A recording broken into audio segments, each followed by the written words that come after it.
Okay, everybody, this is the video on how to do the lab video analysis. Um, we did an experiment the other day. We went outside after school, and not after school, 10th period, Tuesday, we went outside and we made videos, lab videos to download, accelerating students. Um, so here they are. I'm going to right click, download. I'm just going to download them all right now. Right click, download, and right click, download. All right. So these are your classmates trying to accelerate at a constant rate. And you can watch the videos and that sort of thing. Um, so uh, here's the three videos downloaded, ready to go. We go into Logger Pro, insert movie, and you're going to do each one of these, so it doesn't really matter which one you start with. You go to downloads, pick one of the movies that we just did. All right, ends up in here. Um, takes a minute, of course. Remember, don't hit undo, otherwise it goes through this whole thing. Um, the scale on these is a little bit hard to see, but it doesn't really matter what the scale is because we're really mostly going to be looking at the shape of the velocity versus time graph, and just to kind of figure out who did the best job accelerating at a constant rate. So, just to kind of remind you of what to do, um, click this one, little button here, brings the video up, go to options, movie options. First VA point defines movie time 0. I found for this one, you want to probably skip frames, 5 frames maybe, or, depends how slow the person's moving.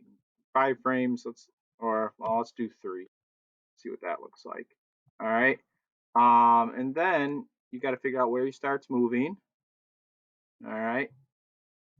So he starts leaning forward right about there, right? And he hasn't really started moving yet. So I'm going to say that's it, right? I'm going to place the thing. I found the waist to be a good spot on this student here. The scale's hard to see. You got to set the scale. So I clicked the set origin, clicked there, and then I have set scale here. And I'm going to drag over these meter sticks. Again, I can't really see them very good. They kind of sunk down in the grass. That's actually 3 meters sticks. Hit OK. I'm going to start adding points, and I'm going to track the waist here. So again, I'm skipping 3 frames. So, if he starts to go up or down relative to the axis, then I should probably change what I'm doing. But I'm just trying to click right where this pocket is, basically. Because that point of the body kind of stays pretty static as you're running. Your hip stays right under your head for the most part. And we'll see how it went here. Now, when John did this in person, it kind of looked like he leveled off towards the end, his velocity. So let's do page auto arrange. So his position versus time is definitely curved, but then it does appear to go pretty linear for the last part. So it does look like he's accelerating, but then kind of reaches max velocity where the position versus time graph goes linear. So I'm going to insert a second graph, insert graph. I'm going to change this to X velocity. All right, and then page auto arrange. Sometimes it's helpful to make the video. Be careful clicking on that video though. If you add an extra point on accident, it's no good. So you want to click that arrow, then you won't add an extra point. I click in the video. I'm just going to make a little smaller. Oh, make it a little smaller. My kids are going wild upstairs. I'm going to make this just X. A little bit hard to see, but you can see his velocity went up, and then he did pretty much level off. So you can put fit lines on here if you want to check the correlation. You can use that as evidence of how well they accelerated. So he definitely accelerated pretty constantly in the first part. So now you would go to another video. So I'm going to save this file, save as,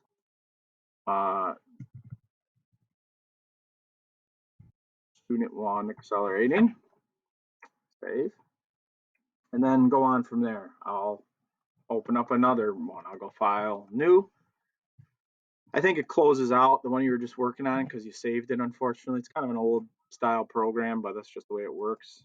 Insert movie. We'll do another one. I guess I'll do another one quick for you here. This video is not too long. This only takes a few minutes. This was, who is this?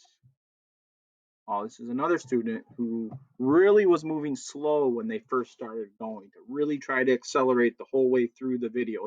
It's hard to accelerate at a constant rate. It really is, because you have to get faster each time interval. I'll leave the third video for a surprise. I haven't actually done that third video yet. That is one that I'm thinking will be a pretty constant one as well. So the straighter the velocity versus time is, the more constant the acceleration. So here's another one. Options, movie options. You're gonna want to do like at least 5 frames for this, maybe even 6 or 7. I'll do 7. First VA point defines movie time 0 because this student moved really slow in the beginning. So let's figure out where they are. Let's say there. And for this one, because they weren't really in the frame very good, I have to kind of maybe do like the middle of the neck or something. I had them out of frame. That was my fault. Scale, again, doesn't really matter so much. It's like roughly right here. We're not comparing the actual numbers. We're just looking at the shape of the line. So now I'm going to add my points, try to track his neck, see how this goes. Keeping his head pretty constant. Really slow in the beginning. If you did every frame, it's really terrible. It's really hard to do it. So, you know, his neck is working out well. It's got a nice bright spot on it from the sun. It's not moving too much. We're staying in a pretty straight line. You can see the dots getting farther apart. You can see he's starting to really try to pick up pace here. All of a sudden, he's like flying right out of the frame. All right, so let's see what we have. Page, auto arrange. Let me make this one smaller. Page, auto arrange. Insert graph, x velocity, page, auto arrange. So this one actually, the x velocity is actually increasing. So not only is he accelerating, but his acceleration is increasing as well. Now when I plot it with fewer points, it looked more linear. So that's interesting. I wonder why that is. But actually, so the slope of the velocity versus time is increasing. It's curved. So his acceleration is actually increasing. Wow, that's interesting. Pretty linear at the end here. His velocity is going up pretty linearly. When I used less data points, though, it was a little bit, when I skipped less frames, it was definitely more linear. So we'll see what the third video is. I'll leave that to you to do, and you can let me know. All right, so let's end it there. Basic instructions, do all 3 videos, and save them all. File, save as, save them all. And we'll see what we do with them. We'll probably have an online discussion about them or something like that, okay? You can tell me which one you think was the best, most constant acceleration and why, and submit some screenshots or something. I'll make further instructions for that at some point later.